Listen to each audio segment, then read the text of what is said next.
people don't like elitism or snobbery, right? They don't like it when certain people, especially people with experience and credentials and accomplishments and track records, act like they're superior to other people. They don't like it when people who advocate one particular method, this goes for any venture, not just audio recording. They don't like it when people who do things a certain way look down on people who do things a different way or have a different opinion, right? So I think that's something, Don, that you and I totally understand. We both dislike snobbery too. On the other hand, to say that you don't get paid for your methods, you just get paid for your results, that's not really the whole story, is it? I do think it changes over the lifetime of your career where you start off being like, I'm going to do it my way. And as a young musician, man, I was a rebel. I just thought, I'm going to be unique. I'm going to be special and I'm going to do it my way. And that is going to be a path to victory, a path to success. And the strange thing is as I matured as a musician, I learned that, you know what? If you actually stand on the shoulders of the masters, if you learn to try to sound exactly like them, if you repeat the behaviors and the techniques that they used, and you actually try to imitate them, man, if you do that and then branch out after that, you get so much further. I wish I had done more copying.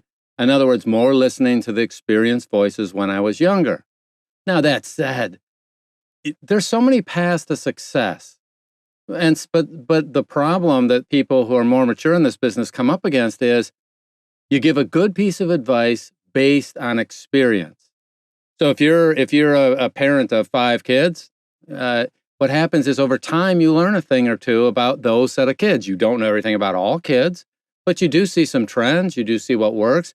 You also see a whole boatload of stuff that when firstborn was a little guy, Donnie, you were trying to do a bunch of things, and then he's later going, well, you let his little sister do this and this and this and this, and you never let me do that. I know. Well, we learned a bunch of stuff.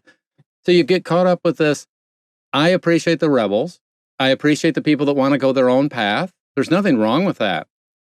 What does happen as a more mature person or somebody with more maturity in the business is sometimes you see a bunch of people who have failed, and that's not too harsh of a word probably, who've gone and done something else because they did their own thing. And while that, it seemed fine to them, sometimes we offer some advice and we end up with them going, oh, I don't like that advice. I want to do it my own way.